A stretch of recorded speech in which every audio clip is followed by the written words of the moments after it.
Добро, благодарам на присуството на сите и на оние кои што не следат електронски онлайн. Ова пресконференција е реакција на пресконференцијата на Зоран Заев, која што имаше пред неколку часа. Имено денес видовме како изгледа исплашен човек соочен со поразот, а после поразот следува и одговорност за него и неговиот тим за сите злодела и потенцијални кривични дела кои што се сторени.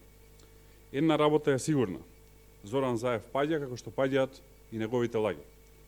Денес Зоран Заев требаше да одговори каква релација има со неговиот директор Ден Дончев во однос на очигледниот рекет кој што го вида целокупната македонска јавност. Каква е поврзаноста на Заев со првата снимка на македонски политичар кој што зема пари пред камера?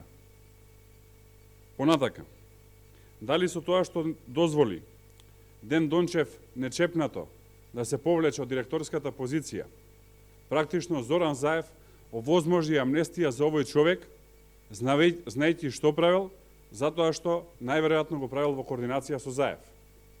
Дали тоа беше причината поради која што Зоран Заев дозволи нечепнато да се повлече Ден Дончев од директорската позиција? Каква е улогата на адвокатот на Зоран Заев, кој што го слушнавме денес во разговорите? За него многу се слушаше, денес еве добиваме и потврди. Понатака, зошто упорно молчи Заев за рекетот од над 6 милиони евра и видеата и снимките кои што беа објавени? Ова се баснословни суми за сите македонски граѓани и за сите оние кои што ги слушаат. И зошто ги релативизира овие прашања и не бара одговорност од неговите луѓе? Одговорот е едноставен, затоа што одговорноста завршува со него.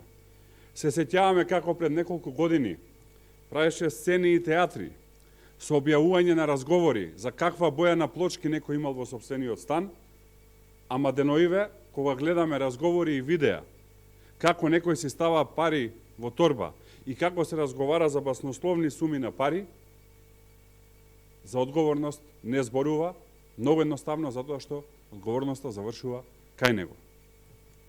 Што се однесува до неговите ветувања, како што лажеше за 500 евра плата, исто така лаже и за 500 километри автопати, кои што никој не може да ги види, затоа што едноставно ги нема, а по македонските патишта, кои што се најлоши во целиот регион, секојдневно, за жал, се губат животи. Лажеше и за носењето на живот во Македонија, за жицата, за името, за бетониот идентитетот, сега лаже и за овие избори. Денес дознаваме дека и Дуи му пречи, иако 3 години братски владее со нив, направи коалиција во последен момент, заеднички тогаш се договорија и ја нарече братска коалиција, а после 3 години пупу не важи, ама во овој период заеднички и братски воведоа двојазичност во Македонија, го променија името и ја продадоа историјата, се со цел да можат да владеат и да си го покриваат криминалот кој што почна да излегува затоа што криење на криминал нема. Народот не е со кратко паметење и народот ќе го казни СДСМ на овие избори жестоко, многу пожестоко од тоа што тие мислат и се надеваат во овој момент, затоа што расположението на луѓето е јасно. Имаме наместо план за живот, план за измами, кражби и корупција. Она што ни треба во овој момент е обнова. Обновата ќе дојде и ќе победи. Следува програма со над 1000 проекти и со најсилен фокус во економијата, која што ќе даде одговори на клучните прашања.